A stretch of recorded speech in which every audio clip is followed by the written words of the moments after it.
Bom, o abscesso periapical crônico é o primeiro a causar, neste modelo periapical, a formação de uma cavidade. Como eu falei para vocês no vídeo passado, radiograficamente, o abscesso periapical crônico é uma lesão radiolúcida, periapical, de limites pouco definidos.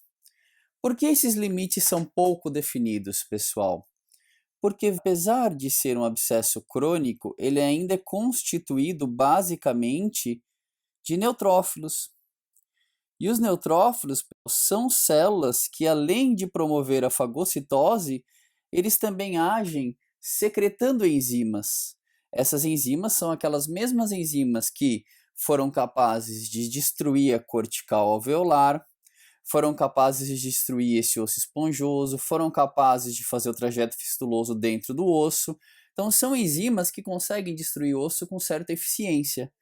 E toda vez que você tiver uma lesão que estiver formada principalmente por neutrófilos, nós vamos ter uma lesão que tem limites pouco definidos. Por quê? Porque as enzimas dos neutrófilos, elas vão sempre estar destruindo a margem óssea desta lesão e fazendo com que essa lesão fique com uma margem irregular, onde nós vemos a baixa definição dessa margem numa radiografia periapical.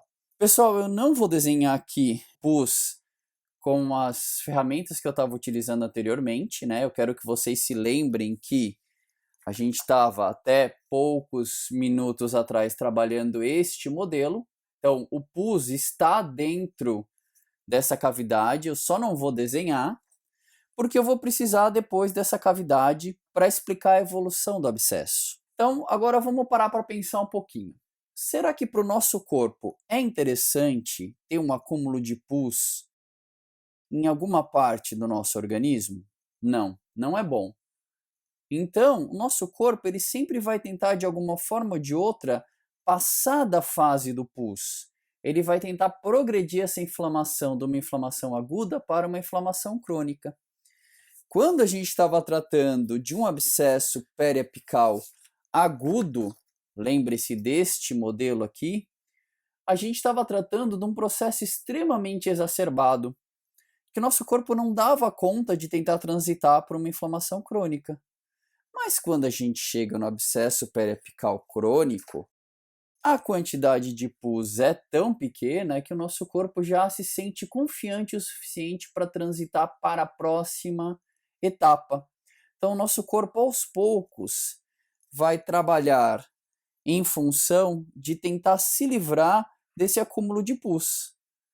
E aí, o nosso corpo vai começar a tentar acabar com essa inflamação aguda e vai começar a trabalhar numa transição para inflamação crônica. Lembrando que, apesar de eu não ter desenhado, continua havendo aporte bacteriano pelo canal, porque o paciente não foi ainda, não buscou um tratamento odontológico e, portanto, continua a haver o quê? Continua a haver estimulação para a presença da inflamação. Só que agora o nosso corpo vai trabalhar em função de tentar aos poucos trocar essa inflamação aguda por uma inflamação crônica. Então, aos poucos, esses neutrófilos eles vão ser trocados por linfócitos, que são essas células que têm o núcleo centralizado e o citoplasma bastante escasso, eu quase não vejo, e os plasmócitos, que são células inflamatórias que têm o núcleo colocado num lado e o citoplasma no outro, como se fosse um ovo cozido, cortado no longo eixo.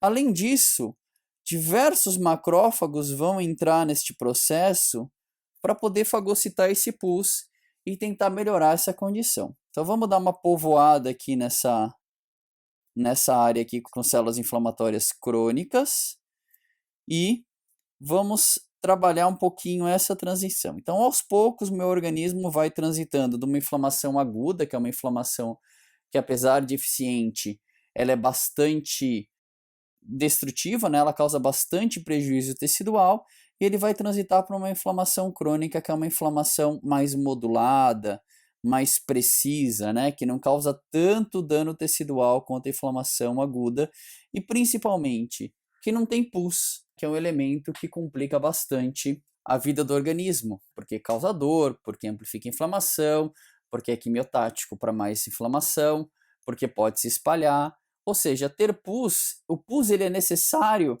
mas ele nem sempre é bem-vindo.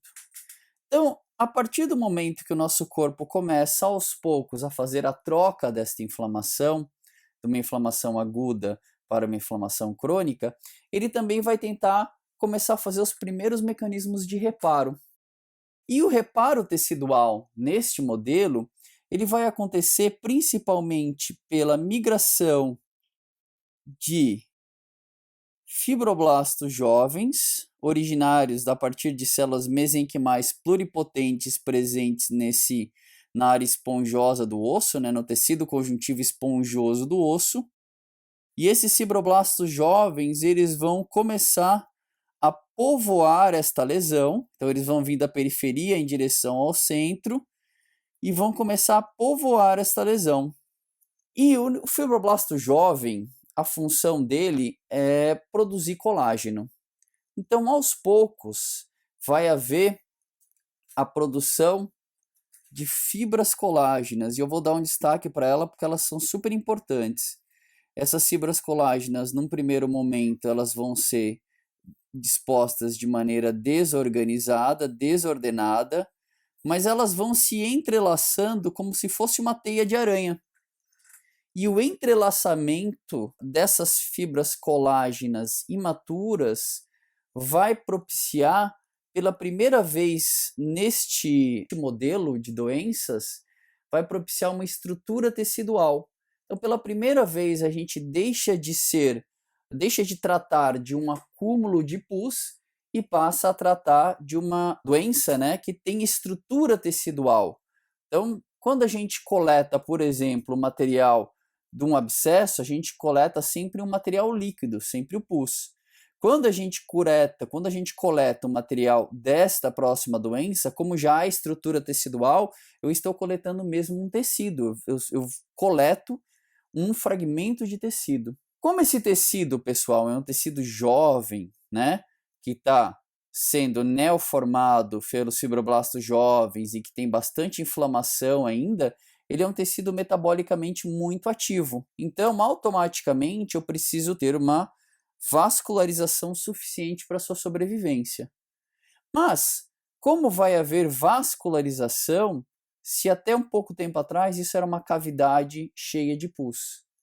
Bom, da mesma forma que os fibroblastos jovens estão vindo a partir de células pluripotentes presentes na área de tecido conjuntivo desse osso esponjoso, células endoteliais vão fazer o mesmo caminho e vão começar a formar vasos sanguíneos de paredes volumosas.